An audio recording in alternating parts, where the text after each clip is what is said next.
얘들 여기부터 하면 되는 거 맞지? 너네 딱 여기까지 시험 보냈던 거 맞지? 성종 여기까지, 그치? 쌤이 지금 기억이? 아래 사림의 성장과 분당의 형성부터 할 텐데 아마 내가 생각하기로 너네 이번 시험 범위에서 여기가 제일 재미없는 파트일 수 있어. 되게 재미없거든? 근데 뒤로 갈수록 재밌어지니까 여기만 참자하는 마음으로 오늘 수업 잘 들으시고요. 사림의 정치는 사림. 얘들은 사림이라고 하는 애들이 누군지부터 한번 체크를 해보자. 사림. 사림 할 때 사가 무슨 사자게? 설마. 선비사자. 선비사, 림은 수풀림. 그래서 사림이라는 단어 자체가 선비무리를 뜻하거든요, 얘들아. 그래서 이 사림이라고 할 때 우리 그냥 조선시대 하면 선비 또는 양반이라고 하잖아. 그들을 얘기한다고 생각하시면 돼요. 근데 그 양반들인 사림이 정치를 했던 게 조선의 모습이다. 이거 우리가 좀 기본적으로 알고 있어, 그렇지? 근데 그 사림들이 주도권을 잡게 된 역사를 이제 볼 건데 사림이 일단 대비되는 개념부터 먼저 볼게. 얘는 중요하진 않아. 사림에 대비되는 개념이 누구냐면 훈구야, 훈구. 훈구랑 사림이 대비되는 개념인데 이 둘의 차이를 한번 설명을 해줄게. 얘들아. 훈구는 어떤 애들이냐면 고려 말에 조선 건국에 찬성했던 사대부를 무슨 파라고 하지? 조선 건국에 찬성한 애들. 급진파라고 하지. 그 급진파의 후손들이 훈구예요. 그럼 사림은 누구의 후손일 것 같아? 급진파 반대. 온건파의 후손이야, 온건. 고려 말로부터 이렇게 연결되는 거야. 훈구는 급진파의 후손이고 사림은 온건파의 후손이야. 그러면 조선 초기에 훈구랑 사림 중에 누구 권력이 더 컸겠어? 훈구 권력이 더 컸겠지. 왜냐면 얘네는 조선 건국을 반대한 애들이니까 사실은 목이 안 잘리는 게 다행인 애들이거든. 그래서 조선 초기 너네가 배웠던 뭐 태조부터 태종, 세종 요때만 해도 훈구들이 정치를 다 쥐어잡고 있었던 거야. 알겠지? 그래서 이제 훈구가 정치를 하고 그럼 사림은 뭐를 했냐. 얘들아 사림에서 거기 일단 빈칸 채워볼게. 무슨 파 사대부의 제자들? 사림 온건파 사대부의 제자들 써보시고요. 이들의 주장을 한번 써볼게. 중요한 건 아닌데 이해를 해야 되거든. 왕도 정치와 향촌 자치를 주장합니다. 왕도 정치와 향촌 자치를 주장해요. 왕도 정치라는 단어 뜻부터 설명해줄게. 왕도가 뭐냐면 왕이 도덕적으로 정치를 해야 된다 이 뜻이거든. 왕이 도덕적으로 정치를 해야 돼. 그럼 마구 권력을 휘두르고 막 아무나 죽이고 그러면 된다 안 된다? 안 된다라는 거야. 왕이 그래도 도덕적으로 정치를 해야 돼라는 게 왕도 정치. 너네 우리 지난 시험 범위 때 왕권과 신권의 조화 기억나? 왕권과 신권의 조화를 줄여서 왕도 정치라고 하는 거야. 알겠지? 근데 그리고 나서 향촌 자치는 뭐냐? 향촌이 뭐게 향촌? 시골향 마을촌? 시골 마을. 지방에 대한 일반 농민들 사는 마을이거든? 그 마을이 자치를 하겠대. 얘들아, 왕의 권력이 강해지면 향촌에 간섭을 하겠어 안 하겠어? 간섭을 하나하나 하겠지. 왕의 권력이 강하면. 그러니까 왕의 권력을 좀 제한을 해서 향촌에까지 좀 간섭하지 말라라고 하는 게 이 사림들의 주장이야. 알겠지? 그래서 이 사림들은 이런 주장을 하지만 초창기에는 정치에서 주도권을 가졌다 못 가졌다. 못 가졌다라는 거야. 그러다가 이 사림들이 언제부터 정계에 등장하냐면 이제 여기부터 본격적으로 중요한 내용인데 언제부터냐면 우리 왕 중에서 성종 때부터 등용되기 시작합니다. 그 전까지는 정치에 등용이 못 되다가 성종 때부터 등용을 하는데 성종이 갑자기 얘네를 왜 등용하느냐? 요 훈구 애들이 조선 초창기부터 계속해서 권력을 잡으면서 너무 권력을 마음대로 쓰기 시작한 거야. 그래서 성종이 그 꼴이 보기 싫어가지고 훈구를 견제하기 위해서 등용해. 자, 목적을 반드시 기억해야 돼. 목적은 훈구 견제다.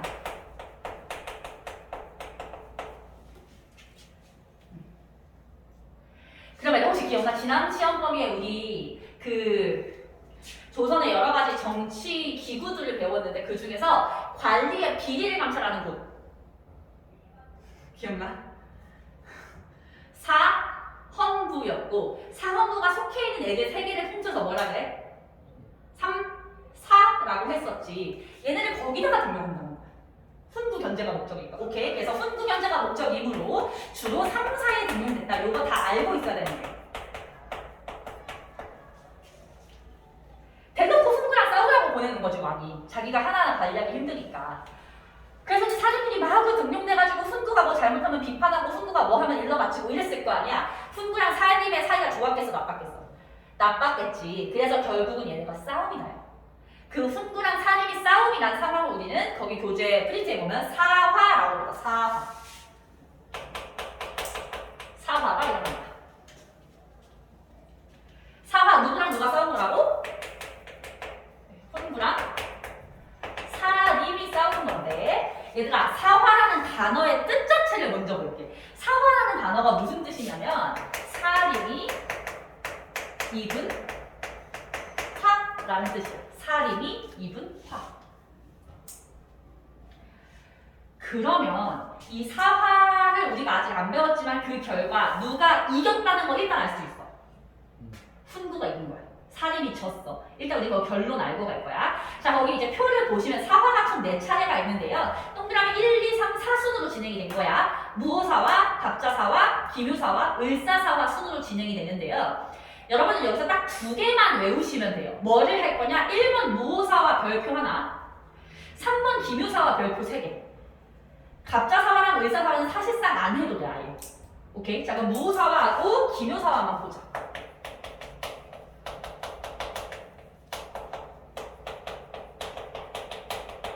얘들아, 요 앞에 붙는 거 무호, 기묘 이런 거는 다 연도인 거 알고 있지? 무호년에 일어난 사화부터 볼게. 무호사화가 일어났을 때 왕이 누구였냐면 조선 최고의 폭군인 연산군이었어. 연산군이 왕이었을 때 거기 표에 적혀있는 건 왜 일어났는가? 사화의 원인인데 무호사화는 김종직의 조의제문이라는 글 때문에 일어납니다. 조의제문. 김종직의 조의제문. 일단 김종직이 누군지부터 볼게 얘들아. 김종직이 어떤 사람이냐면 성종 때 최초로 사림을 등용했다고 했잖아. 그때 1등으로 제일 먼저 등용했던 사림이 김종직이야. 그러니까 어떻게 보면 김종직은 사림의 우두머리라고 볼 수가 있지. 근데 사실 요 시기에 김종직은 이미 죽은 상태였어. 근데 이미 죽은 김종직이 생전에 썼던 요 글이 문제가 돼서 일어난 게 무호사화인데, 일단 요 조의제문이라는 글의 내용이 뭐냐면 세조. 세조 기억나지 얘들아? 세조가 어떤 과정을 거쳐서 왕이 됐어? 그치, 자기 조카인 단종을 죽이고 왕이 됐지. 그거 세조의 왕위 찬탈을 비판하는 글이었던 거야. 그러니까 이 사람들은 왕도 정치, 왕이 도덕적으로 정치하는 걸 좋아하는 게 사림이잖아. 근데 이런 행위 자체가 도덕적이지 않으니까 이제 그걸 비판을 한 거지. 근데 이걸 나중에 훈구가 이 폭군인 연산군한테 가가지고 이 글을 들이면서 김종직 이놈이 생전에 전하의 할아버지를 비판하는 글을 썼다 이러면서 갖다 바쳤고, 너네도 알다시피 연산군은 폭군이기 때문에 사실관계를 파악하지 않고 그냥 열받아서 김종직의 제자들을 싹 다 죽여버린 사건. 이 무호사화야. 그때 김종직의 제자였던 살인들이 다 죽었고요. 김종직은 이미 죽은 상태였다 했잖아. 그래서 김종직은 어떻게 하냐면 김종직의 무덤을 파서 시체의 몸을 베는 부간참치라는 형을 내게 돼. 이게 무호사화. 됐어? 어렵거나 뭐 그런 내용은 아니고 어쨌든 이런 일이 있었어 얘들아. 근데 연산군 폭군이라고 했지. 요 무호사화 이후로 점점점 그 똘끼가 심해져가지고 진짜 아무나 죽이기 시작을 해 얘들아. 그런 왕 밑에서 무서워서 정치하겠니? 신하들이 못 버텨서 연산군을 쫓아내기로 하죠. 연산군을 쫓아내고 그 다음 왕으로 누구를 앉히냐면 중종이라는 왕을 앉히거든. 연산군을 쫓아내고 중종을 앉히는 사건을 네 글자로 뭐라고 하냐면 중종 반정이라고 해요. 중종 반정. 이 단어도 같이 알아야 되더라. 중종을 앉히는 사건을 중종 반정이라고 하고, 반정이라는 단어는 우리가 흔히 아는 쿠데타 이런 단어라고 생각하시면 돼요. 왕을 갈아 끼우는 거지. 얘들아, 그럼 이런 과정을 통해서 왕이 된 중종은 왕권이 강했을까 약했을까? 약했겠지. 왜냐면 자기가 정당하게 왕이 된 게 아니라 불법적인 루트로, 그것도 신하들의 도움을 받아서 왕이 된 거니까 딱 중종이 왕이 됐을 때 왕권이 강하기가 힘든 거야. 그래서 중종은 어떻게 하냐면 신하들 중에서 가장 똑똑한 사람을 자기 편으로 만들어서 걔가 정치를 주도하게 시켰어. 걔가 누구냐면 거기 나와 있는 조광조예요. 조광조. 자, 근데 결국은 그 조광조의 개혁 정치 때문에 기묘사화가 일어나는 건데, 있는데 일단 조광조는 아까 말했듯이 중종의 최측근이었던 거야. 조광조는 어떤 사람이냐면 엄청난 천재여서 역사학자들은 뭐라고 얘기하면 조선시대 500년 역사 중에 천재를 3명 뽑으라면 1등이 조광조다 이렇게 얘기할 정도. 인데 너무 똑똑하다 보니까 약간 개혁 정치가 시대를 앞선 거야. 많은 사람들이 불만을 사게 되는데 그 조광조의 개혁 정치가 밑에 동그라미 2번에 나와 있어 얘들아. 걔 전체에 별표를 하시고요. 사실은 기묘사화 자체가 중요하다기보단 조광조가 무슨 개혁을 했는지가 중요한 거거든. 조광조의 개혁 정치 일단 한번 빈칸 채워가면서 볼게 일단. 첫 번째. 빈칸 다 채우고 쌤이 설명을 하도록 할게요. 협량과 실시.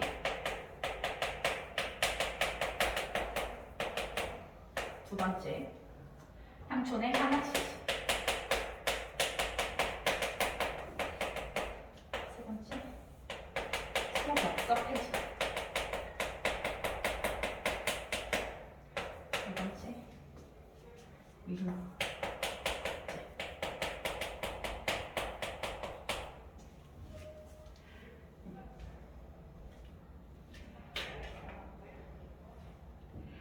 배현이는 알겠지만 원래 이게 그냥 여러 학교들 섞여있는 반에서 쓰려고 만든 자료라서 딱 신문고 교과서 맞춤을 만든 건 아니기 때문에 교과서 내용을 다를 수 있어. 그건 너네가 복습하면서 이거 교과서에 있다 없다를 잘 구분을 해가지고 외울 것만 외우시면 돼요. 어차피 지금 당장 외울 거 아니니까. 이 네 가지 중에서도 아마 한 개 정도는 교과서에 없을 수 있어. 일단 쌤이 다 설명을 해줄게. 혈량과 향약, 소격서, 위훈 삭제라고 하는 네 가지의 정책이 있는데 이 중에서 가장 중요한 건 혈량과고요. 그 다음으로 위훈 삭제가 좀 중요해. 나머지는 그냥 가볍게 보시면 돼요. 일단 혈량과가 뭐냐? 일단 현량이라는 단어 봐봐. 현명하고 량, 선량한 사람을 뽑겠다라는 거거든. 현명하고 선량한 사람, 즉 인재를 갖다가 나는 추천하고 싶다라고 할 때 할 수 있는 제도를 뜻해. 막 진짜 엄청 똑똑하고 막 성격도 엄청 좋은데 시험만 봤다 하면 떨어진 사람이 있을 수도 있잖아. 아니면 집안 사정이 안 돼서 과거 시험을 못 본다거나 그런 사람들을 추천하겠다라는 제도인데 얘들아 이거를 쌤이 얘기 빼놓구나. 일단 조광조가 사림이거든. 사림인 조광조가 이 정책을 실시한다 했을 때 훈구가 싫어했으니까 사화가 일어났겠지. 그럼 훈구는 이 정책을 왜 싫어했냐는 거야. 왜 싫어했냐면 이 정책 자체가 문제가 있는 건 아닌데 훈구가 보기에는 조광조가 혈량과를 통해서 사림들을 마구마구 등용시키려고 한다 라고 이해를 하는 거지. 이게 사립수단 늘리려고 이런 거 하는구나 라고 이해를 하면서 이제 문제가 됐던 것이고 이해만 하시면 돼요. 향약은 향촌의 약속이란 뜻이거든. 얘들아 봐봐. 아까 사림이 향촌 자치를 추구한다 그랬지. 그러면 향촌의 왕이 간섭을 하라는 거야 하지 말라는 거야? 하지 말라는 거야 그치? 근데 그럼 간섭을 안 했다고 하면 향촌에서 어떤 마을의 질서 이런 것들은 우리가 알아서 해야 되는 거잖아. 그래서 향촌의 약속을 우리가 만들겠다 이거야. 별거 없어. 예를 들면 뭐 우더를 보면 인사해라, 나쁜 짓을 하지 마라 이런 것들이야. 그냥 가볍게 보시면 되고요. 소격서. 얘들아 내가 거기 소격서에다가 뭐라고 써놨니? 뭐 하는 곳이래? 뭐 하는 곳? 도교 행사를 주관하는 곳이야. 얘들아 도교 뭔지 기억나? 지난 시험 범위에? 산수문이 벽돌, 백제금동 대향로 이거 종교잖아 조교. 그치? 얘들아 근데 조선시대에는 성리학을 가장 좋아했었지. 근데 요 사림들은 성리학 외에 도교나 이런 거 그냥 반짝반짝 믿는 것도 싫어했어. 훈구들은 그거 믿을 수도 있지. 성리학보다 위대하다고만 안 하면 돼 라는 주의였다면 사림들은 절대 성리학 외에는 아무것도 접해서는 안 된다라는 주의였기 때문에 요 소격서를 폐지한 거야. 그러니까 훈구가 볼 때는 너무 과격해 보이는 거죠. 저렇게까지 할 필요 있어? 라고 생각을 했다는 거. 마지막 위훈 삭제 볼게요. 위훈이라는 단어가 무슨 뜻이냐면 거짓, 공훈이라는 뜻이야. 거짓, 공훈을 삭제한다. 봐봐. 중종 반정이 뭐였어? 신하들이 연산군을 내쫓고 중종을 왕이 앉힌 거지. 그치? 그러면 이 중종이 왕이 됐을 때는 중종 반정을 했던 신하들은 뭐 승진도 하고 포상금도 받고 이랬겠지. 그런 사람들은 공훈이 있는 신하들이야. 그치? 근데 중종 반정 때 무서워서 아무것도 안 해놓고서 자기가 뭘 한 척 거짓말을 쳐가지고 그 포상금을 받아간 애들이 있는 거야. 그런 거짓 공훈을 올려서 포상금 받아간 애들의 명단을 삭제하자는 거야. 이거 되게 당연히 해야 되는 되는 거 아니야? 그치? 적폐청산 이런 거잖아. 당연히 해야 되는 건데 문제는 그때 중종반정 때 이름을 올렸던 공훈, 억지로 공훈 올린 애들 중에서 훈구가 나왔던 거야. 이거 훈구 애들 입장에서는 그냥 좋은 게 좋은 거지 넘어갈 수 있는 문제를 괜히 건드려가지고 우리 훈구를 힘들게 한다라고 받아들였다는 거지. 그래서 이 정책들이 전부 다 대체로 그럴 수 있지라고 넘어갈 만한 정책임에도 불구하고 훈구가 불만을 품으면서 중종한테 가서 이제 조광조가 똑똑한 사람이니까 중종을 몰아내고 지가 왕이 되려고 한다는 음모를 씌워서 결국은 조광조 그리고 그 주변 살인들이 다 죽게 만들었던 것이 기묘사가. 됐어? 나머지 사화는 진짜 그냥 안 보셔도 돼요. 안 보셔도 되고 어쨌든 간에 얘들아 4개의 사화를 거치면서 누가 최종적으로 패배했어? 사화 누가 패배했어? 사림이 패배했어 얘들아. 그럼 사림은 이제 어떻게 하냐? 더 이상 정치를 하지 않겠다고 결심하고 지방으로 내려가서 살아요. 사화의 결과 사림이 지방으로 내려가서 숨어 살게 됩니다. 은거하게 됩니다. 근데 정말 최종적인 승리자가 훈구였으면 우리가 사림을 중요하게 안 보겠지, 그치? 최종적인 승리자가 사림이거든? 거기 붕당 형성 배경 부분을 보시면요 16세기 말에 사림이 다시 정치에 등장을 하게 되거든? 거기부터 얘들아 왠지 그냥 안 보셔도 돼요. 그냥 사림이 재등장해. 거기 16세기 말에다가 이렇게 써보자. 그 당시 왕이 선조였어, 선조. 선조 때 사림이 재등장한다.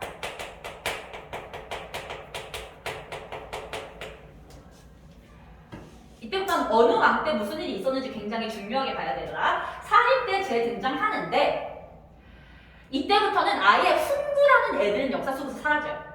그것도 왠지 궁금해하지만 왠지 아예 몰라도 돼. 선조 때부터는 훈구가 사라지면서 100% 사림 정치. 오케이? 근데 얘들아 이게 사람이라는 게 항상 갈등이 생길 수밖에 없어. 사람들이 모여있으면 훈구라고 하는 적이 있을 때 사림들끼리 똘똘 뭉쳤거든? 근데 훈구가 사라지니까 사림 내부에서 분열이 생겨나는 거야. 이해돼? 그래서 사림 내에서 분열이 생기면서 당파가 두 개로 나뉘게 되는데 그거를 거기 보시면 붕당이라고 하는 거야. 붕당. 사림 내에서 당이 나뉜다는 거지.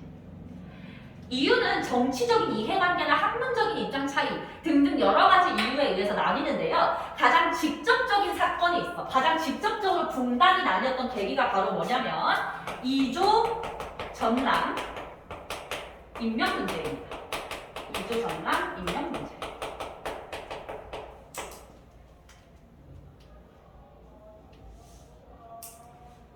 이것을 계기로 맨 처음에 나눴던 붕당이 동인과 서인이다. 동인, 서인으로 나뉜다. 그럼 이조전랑이 뭔지 보고 넘어가 있대자. 이조전랑은 일단 하는 일 자체가 뭐냐면 첫 번째 얘네가 하는 일은 관직을 임명할 수 있는 권한을 갖고 있어. 이번에 과거 부천애 중에서 얘를 어느 자리에 앉힐지, 얘를 승진시켜서 어디로 보낼지 이런 거를 얘네가 결정하는 거야. 이거 자체도 되게 중요한 일이잖아. 근데 두 번째로 뭐까지 할 수 있었냐면 자신의 후임자를 추천할 수 있어. 후임자 추천. 내가 승진해서 다른 곳으로 가면 내 자리가 비잖아. 그 자리에 누가 앉을지 결정을 자기가 할 수 있는 거야. 그러면 모든 사람들이 얘한테 잘 보이려고 하겠지. 그래서 이 자리에 어떤 사람이 앉느냐가 굉장히 중요했는데 누구를 앉히냐를 두고서 싸운 거야, 동인선. 어쨌든 이렇게 갈라졌다. 일단 여기까지 보고서 넘어가보자, 얘들아. 뒷장 넘어가서 잠깐 이제 대외 정책을 보고 뒷부분을 맞아봅시다. 대외 정책. 대외 정책은 쉽게 말해서 외교 정책이지. 조선이라는 나라가 어떤 외교 정책을 지녔는가인데 얘들아, 조선이 친하게 지냈던 나라는 거기 표에 나와 있는 명, 일본, 여진이야. 이 중에 누구랑 제일 친했게? 우리는 항상 중국이랑 가장 친하죠. 명이랑 제일 친했어요, 얘들아. 명이랑 가장 친했는데 사실상 명이랑 대등한 관계였을까? 명을 높이는 관계였을까? 명을 높이는 관계였어. 우리 그런 관계를 뭐라고 하냐면 거기 빈칸에 4대 정책을 했다라고 얘기해. 4대 정책. 4대 한번만 들어봤지, 얘들아? 4대가 뭐냐면 나보다 높은 분을 섬긴다. 큰 분을 섬긴다. 크게 써서. 그래서 이제 이런 말을 다른 말로 바꾸면 뭐 군신 관계라고도 하고 조공책공 관계라고도 할 수 있는 거지. 근데 얘들아 사실은 이게 진심으로 명나라가 우리보다 우월하다고 생각한 거였을까? 그런 건 아니었어. 그런 건 아니었고 얘들아 이때 조공을 바치러 가잖아. 그럼 우리가 명나라에 조공을 예를 들어서 100만 원어치를 했다. 그러면 명나라는 사실 형님들 입장에서 그걸 낼름 받아만 먹을 수는 없는 거야. 그치? 100만 원어치를 주면 고맙다고 한 300만 원어치를 또 줬대 우리한테. 그러니까 우리는 그거 받고 싶어서 계속 가는 거야. 계속 가면은 우리한테 더 이득이니까. 그래서 명나라가 심지어는 그만 좀 오라고 한 적도 있었어. 그래서 이거는 거기 나와 있듯이 경제적이고 문화적인 교류의 차원이지 진심으로 명을 섬겼던 것으로 보지는 않는다는 거죠. 그러니까 그거 일단 머릿속으로 알고 계시고요. 옆에다가 내용 하나만 써볼게요. 명나라 옆에다가 내용을 하나만 더 써보자면 태조 때 정도정이 노동 정벌을 추진했다.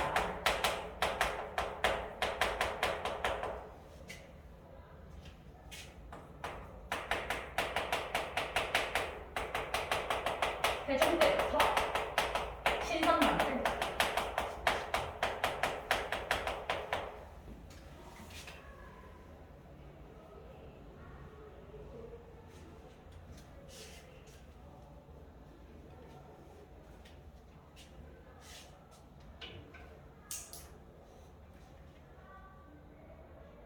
썼어?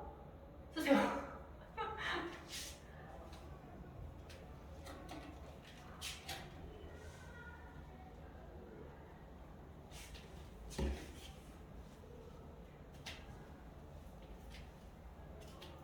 태조 이성계 기억나지? 태조 때 이제 요동이라고 하는 중국의 지역을 정벌할 정도로 좀 사이가 안 좋았다가 요것만 딱 기억하시면 돼요. 태종 때부터 친하게 지냈다. 요게 핵심이지. 태종 이강원. 근데 명나라를 제외한 일본 여진과의 관계 볼게. 얘들아 여진족 기억나죠? 우리 고려할 때 했던 애들. 여진족 별무관. 그 여진족은 우리나라 머리 위에 만주 땅 알아? 만주? 광개토당이 영토가 있던 그 만주에 사는 애들이거든. 이제 요 둘하고 그러니까 얘랑은 육로로 소통이 가능하고 얘랑은 바다로 가야 되는 애들이지. 얘네하고도 교류를 좀 많이 한 편이었는데 우리나라는 일본 여진을 우리와 동급이라고 밖에 우리보다 아래라고 밖에 아래라고 봤어. 그러니까 1인자가 명, 2인자가 우리, 3인자가 쟤네들 이렇게 본 거야. 그래서 얘네하고는 무슨 관계, 무슨 정책을 펼쳤냐? 얘네 빈칸에 들어가면 똑같아 얘들아. 교린 정책을 펼쳤어. 교린 정책.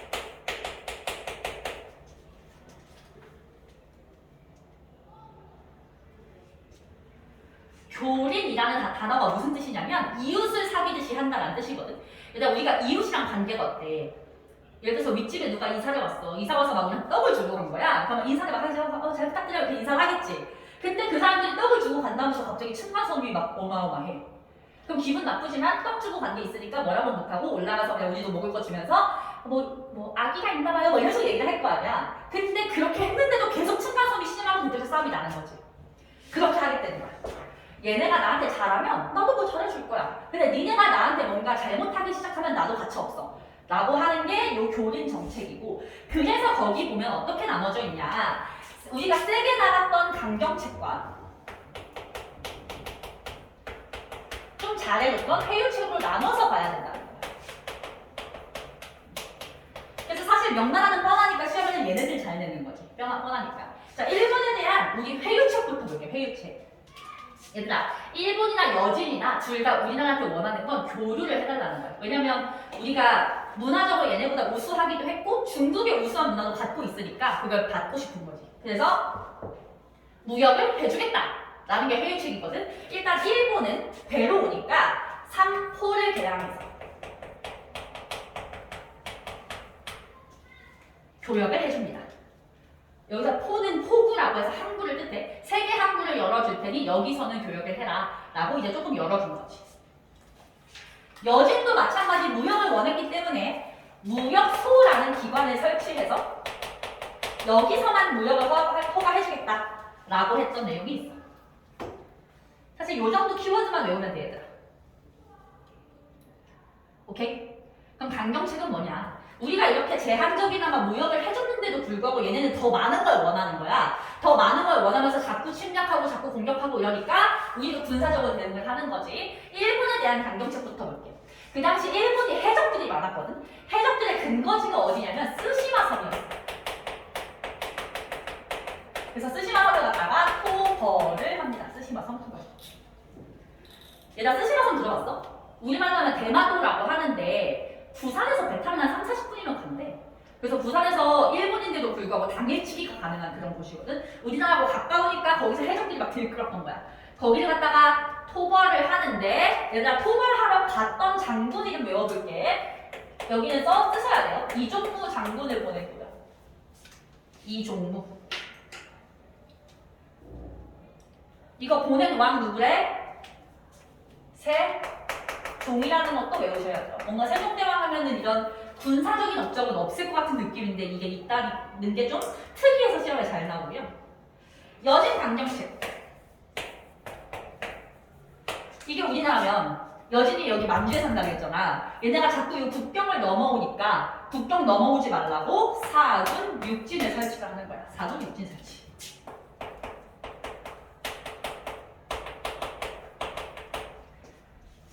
군사기지를 설립한 거라고 보시면 되고요. 요것도 세종대왕이다.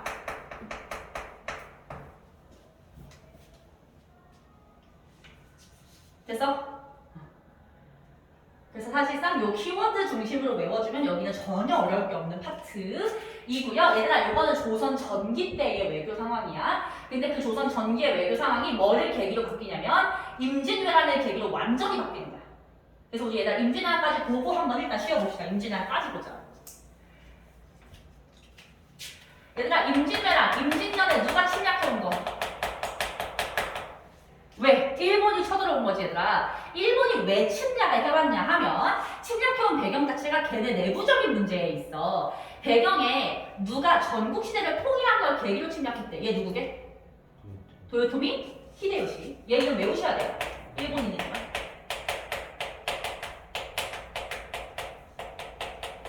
도요토미 히데요시가 일본의 전국시대를 통일을 했는데 우리가 일본의 전국시대가 뭔지 모르지만 뭔가 전국적인 혼란스러운 시기였을 것 같지 얘들아? 너네 일본은 무사들의 나라인 거 알아? 사무라이? 무사들의 나라. 조선은 양반의 나라잖아. 그래서 우리나라는 글 공부하는 거 좋아하고 그 영향으로 지금까지도 공부 잘하는 사람을 좋아하지. 근데 일본은 무사의 나라이기 때문에 공부보다는 싸우는 걸 좋아하고 전쟁하는 걸 좋아해. 그래서 이 전국시대 때 혼란 끼어가지고 100년 동안 전쟁을 하는데 사무라이들은 그걸 좋아했던 거야. 전쟁을 하고 전쟁에서 이기고 이런 거 되게 즐겼는데 도요토미 히데요시가 그걸 통일했어. 그러면 전쟁을 계속 하고 싶은데 전쟁할 일이 없지. 그럼 그 들끓는 걸 어떻게 할 거라고 생각한 거야 도요토미 히데요시는. 혹시 그걸 자기한테 하는 거 아니야? 라고 생각을 한 거지. 그래서 싸울 환경을 만들어 준 게 임진왜란이라고 이해를 하시면 돼요. 알겠지? 왜 이걸로 조선을 침략했지라고 하면 그걸 이해를 하시면 되고 핑계는 이거죠. 조선을 치려는 게 아니라 나는 명을 치고 싶은데 명으로 가는 길에 너네 나라가 있으니 길만 빌려달라라고 한 거야. 당연히 우리는 명하고 사대관계니까 거절을 했겠지? 그랬더니 조선을 그 핑계로 침략을 해온 거다. 그래서 이제 임진왜란이 터지고요 얘들아. 임진왜란의 과정 자체는 중학교 때는 얘가 시험에 잘 나오는데 고등학교에서는 얘 과정이나 순서를 잘 물어보진 않아. 그래서 그냥 쌤이 지도를 가지고서 설명을 해줄 테니까 잘 보고 이해만 하시면 돼요. 어려울 거 없어 얘들아. 일본 애들 당연히 어디로 들어오냐면 항상 부산으로 들어오거든. 자, 부산으로 들어가. 1차적인 목적지는 어디겠어? 수도? 한양이겠지, 그치? 한양으로 갑니다.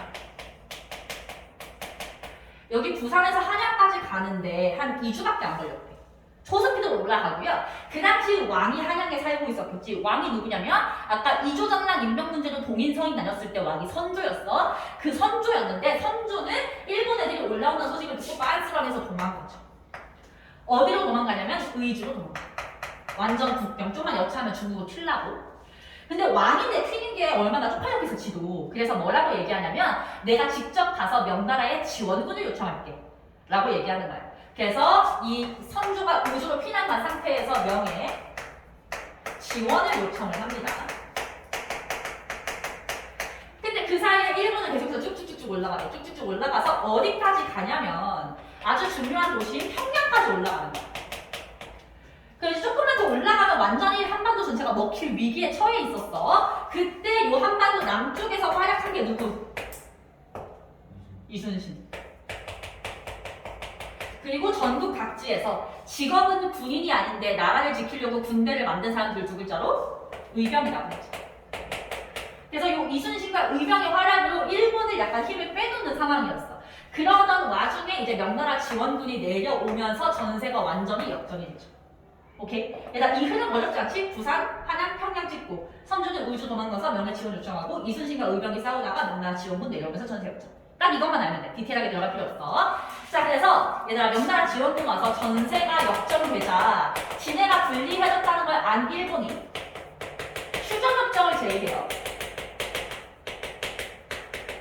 그래서 휴전협정을 하는데 휴전협정이 결렬됩니다. 결렬되자 일본이 다시 한번 침략해오죠. 일본이 재침입하는데 일본이 재침입해왔던 전쟁을 뭐라고 부르게? 정유재란이라고 하는 거지.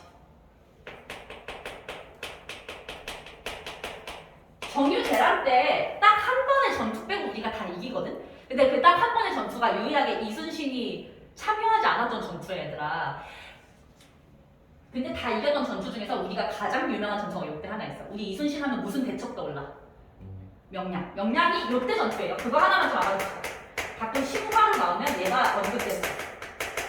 명량 대첩은 임진왜란 때가 아니라 정유재란 때다. 그러다가 도요토미 히데요시가 병에 걸려서 죽거든. 도요토미 히데요시 죽으면서 얘들 다 같이 이제 퇴각을 하면서 전쟁이 끝나는 거야. 오케이? 과정은 요거면 끝이에요. 그러면 시험에서 뭐가 중요하게 나오냐? 결과가 중요하게 나와. 결과 전체 발표하시고요. 강서구 같은 경우에는 선생님이 이미 이거 결과 서술을 낸다고 선포를 하셨대. 그 정도로 중요한 내용이야 얘들아. 일단 전쟁에서 이긴 건 우리긴 한데 최대 피해자도 우리지. 왜냐면 우리 땅에서 전쟁이 일어났으니까. 그래서 조선의 박사상 1과만 보시면 국토는 황폐화되고 인구는 감소하고 전쟁하느라 재정은 궁핍해지고 문화재가 소실돼요. 얘들아 소실된 문화재 위에다가 두 개만 써볼게. 경복궁하고 불국사가 이때 불탑니다. 그리고 뒤에 있는 내용 밑줄 칠게요. 명을 숭상하는 관념이 확대됩니다. 얘들아 아까 명의 사대관계 할 때 명나라를 진심으로 존경하는 게 아니라고 했었지. 그 이득을 얻을 수 있으니까 걔네랑 사대관계를 한 건데 요때가 되면 진심이. 아까 의주로 도망갔던 임진왜란 당시 왕 누구라고? 선조? 너네 선조가 이순신 싫어했다는 사실 들어본 적 있어? 왜 싫어했대? 질투한 거야. 백성들은 왕이 도망가니까 왕을 욕하고 있고 이순신 덕분에 이겼으니까 이순신이 영웅이다 막. 야 차라리 이순신이 왕하는 게 낫겠어 이런 얘기 하고 있을 거 아니야. 그래서 선조가 이순신을 굉장히 싫어했대. 근데 뭐 이순신 장군은 노량해전 때 돌아가셨지만 여전히 사람들이 이순신을 찬양하고 있으니까 전쟁이 끝났을 때 이 전쟁이 승리로 끝난 공을 이순신한테 넘기기 너무 싫은 거야. 그래서 뭐라고 하는 거야? 야 이순신보다도 명나라가 도와줘서 산 거지 라고 얘기를 하고 진심으로 믿게 되는 거지. 오케이? 일단 그 명을 숭상하는 관념에다가 뭐라고 쓸 거냐면요. 요거 한번 써볼게요. 이 단어. 제조, 지은. 제조, 지은이라는 단어가 공부하다 보면 나옵니다. 조선을 다시 만들어준 은혜라는 뜻이야. 은혜.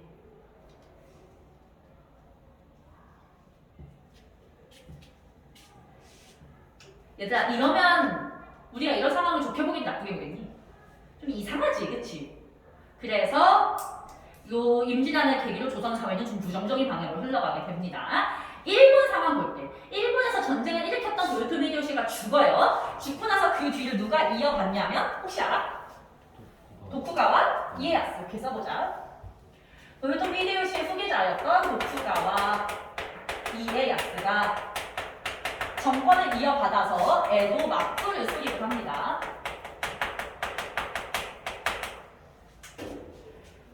누구 왔어? 일본에서 얘들아 막부라는 개념이 그냥 왕조 이런 개념이거든. 그래서 뭔가 새로운 시대가 열렸다고 보시면 되고요. 도쿠가와 이에야스가 그걸 연다. 이름 정도는 좀 알아두셔야 되고요. 일본의 성리학과 도자기가 발전을 해. 왜냐면 우리나라에서 퇴각하면서 우리나라의 성리학자하고 도자기 기술자를 납치해 가거든. 그러면서 엄청나게 발전을 하게 되고. 근데 얘들아 얘네가 조선의 성리학하고 도자기 맛을 봤잖아. 계속해서 조선으로부터 발달된 문물을 받아들이고 싶은 거야. 근데 전쟁을 했으니까 지금 조선과 일본은 교류를 하겠어 안 하겠어? 안 하지. 하고 싶은 거야. 근데 마침 도쿠가와 이에야스가 어떤 사람이었냐면 도요토미 히데요시가 맨 처음에 조선 침략하겠다고 했을 때 도요토미 히데요시의 측근 중에서 유일하게 전쟁에 반대했던 사람인 거야. 그러니까 얘가 가서 얘기하는 조선한테 야 나 애초부터 전쟁 반대했고 나 전쟁 하고 싶은 생각 없었거든. 그러니까 우리하고 교류를 해주면 안 돼 이렇게 얘기를 한 거야. 그게 받아들여져서 우리가 일본하고 교류를 하기 시작하고 우리의 문화를 전달해 주거든. 그 사절단의 이름이 통신사예요. 통신사. 요거 좀 중요해 얘들아.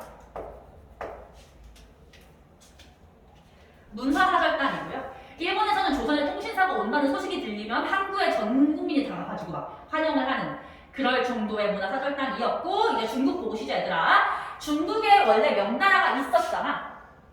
근데 사실 명나라는 요때 그냥 자연적으로 쇠퇴해가는 중이었거든 나라 자체가. 근데 지금 조선에 원군을 보내줬잖아. 이게 사대관계에서 형님 나라로서 안 도와줄 수가 없으니까 도와는 줬는데 전쟁에서 이렇게 자기네 손해는 또 많이 보고 돈도 많이 쓰고 이래서 엄청나게 국력이 약해져. 명나라 힘이 약해진 틈에서 누가 성장하냐면 여진이 성장을 하거든요. 여진이 성장을 하면서 나라를 하나 세우는데 우리 고려시대에도 여진족이 나라 세웠었지. 걔네가 세운 나라 이름이 뭐였게? 금이었죠. 금. 그래서 그 옛날의 금나라를 계승한다는 의의를 담아서 나라 이름을 후금으로 정하고 후금을 건국하게 된다.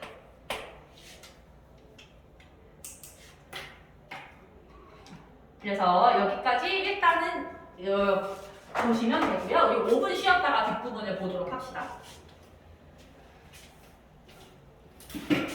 아웃스님 갔다 와도